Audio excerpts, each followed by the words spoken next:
Good afternoon, everyone. It is good to see you in this virtual space. Today, I'm recording this lesson for our New Testament course, and we are in chapter 18. It should look like this. Chapter 18 is going to talk about women. And because we're kind of pushed on time, we also had another chapter that deals with Revelation that we may not be able to dive into fully, and that's chapter 21. It is listed on your syllabus that you are welcome to read, but in this session, unfortunately, because of time, I'm not going to be able to get to it.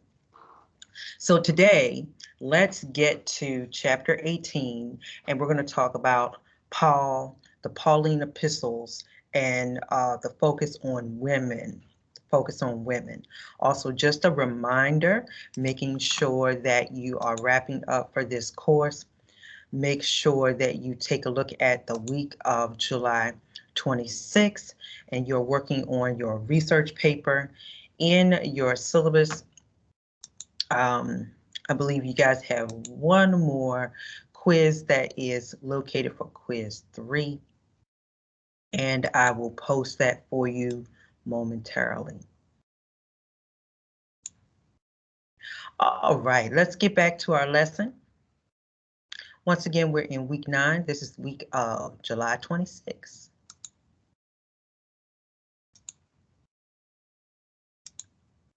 All right, so I'm going to share the lesson that comes from chapter 18.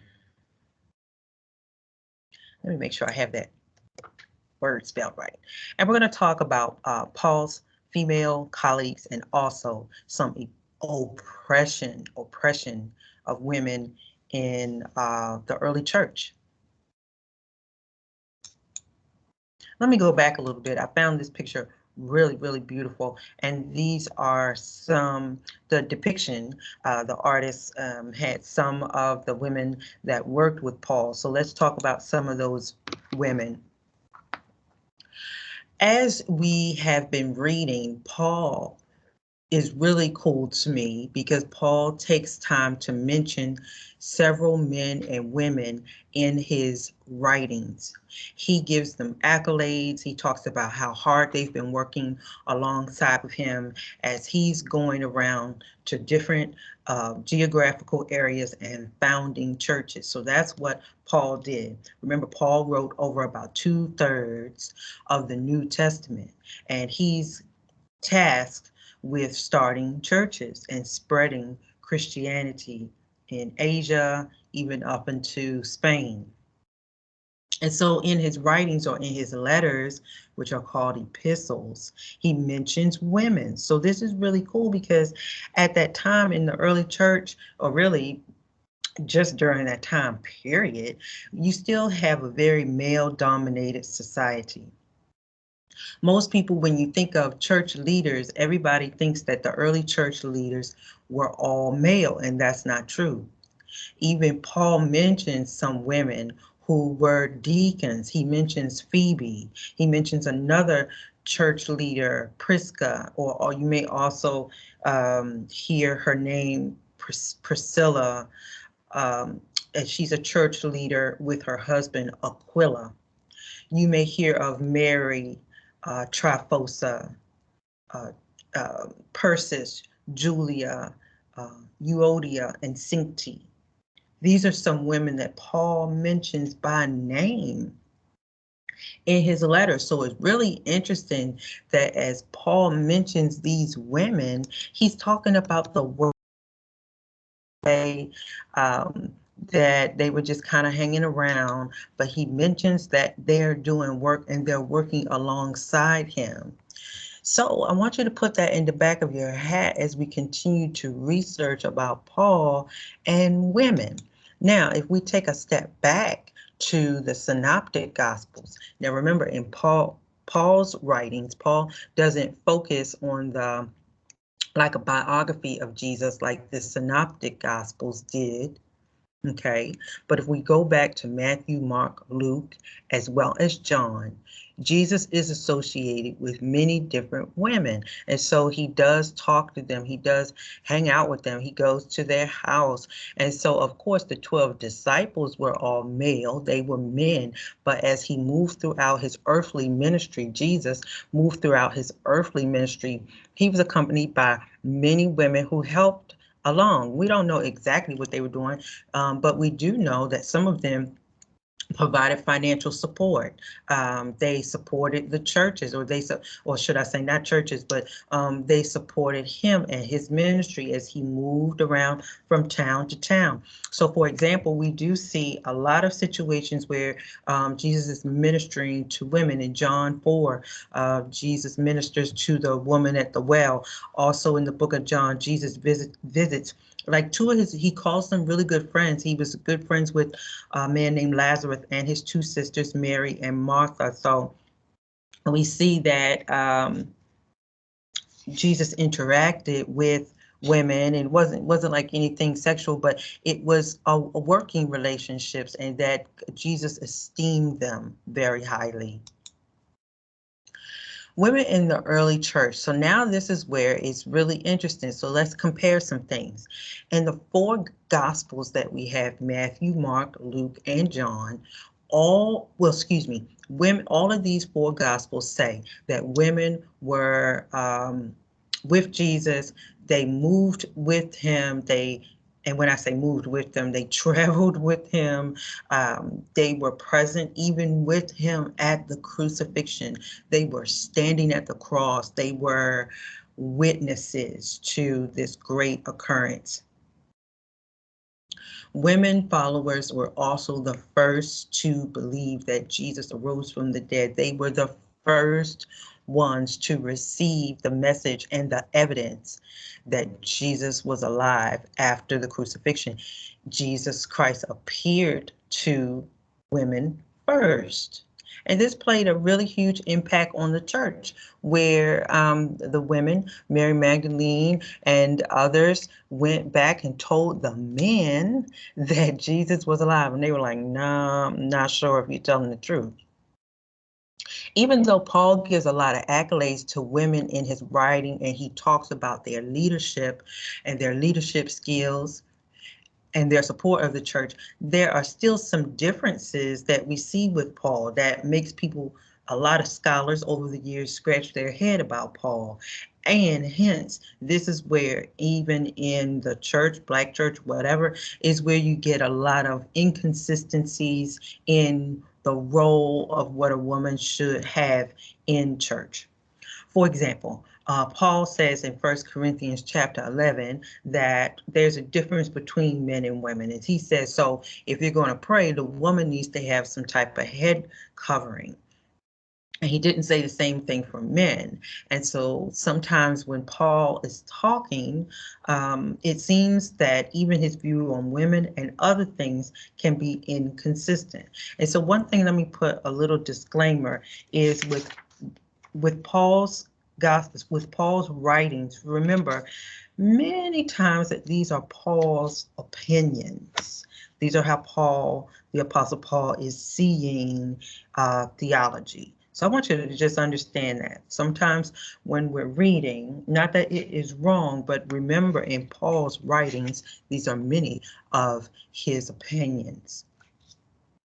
Now, this is where I want to spend a little time and ask some questions of you. As we're talking about Paul, and I want you to go back to chapter 18, because during Paul's time and even during the time of it, like we said, it was a very male-dominated society. Women were not really up front. So we really thank Paul and Jesus for putting women out there. So here's a question. What do you think about Paul in these two chapters? I challenge you to take some time and read 1 Timothy chapter 2, verses 11 through 15, and 1 Corinthians 14, 34 through 35. The question that scholars have had over the years years and years. A lot of New Testament scholars think that in some of the writings and some of the Pauline epistles, somebody else came through and cleaned up some of the writing. And when I say cleaned up, there was a redactor, there was an editor that may have added to or taken away some of Paul's original language to the letter. Is it possible that these passages were inserted by somebody? Look at 1 Timothy. It says, a woman should learn in quietness and full submission. I do not permit a woman to teach or to assume authority over a man. She must be quiet. And it goes on to talk about how, Adam, seems like Adam was a little bit better than Eve, but but Eve was the one who was deceived, right? And so it sounds a bit misogynistic. Well, look over to 1 Corinthians chapter 14. Here, this is the Epistle of Paul, and it says women should remain silent in the churches. They are not allowed to speak, but must be in submission as the law says.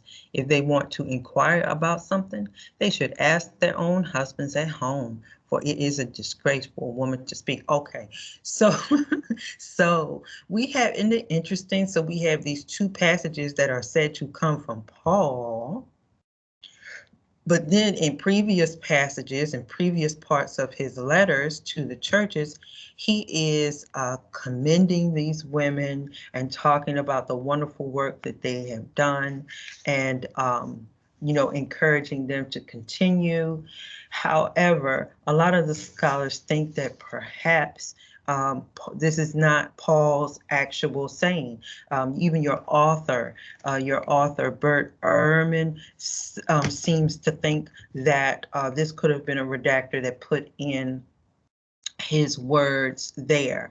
So actually we'll never know, but it's really interesting to kind of read Paul's letters where it seems like he kind of goes off the rail with certain things and then comes back and says something totally different.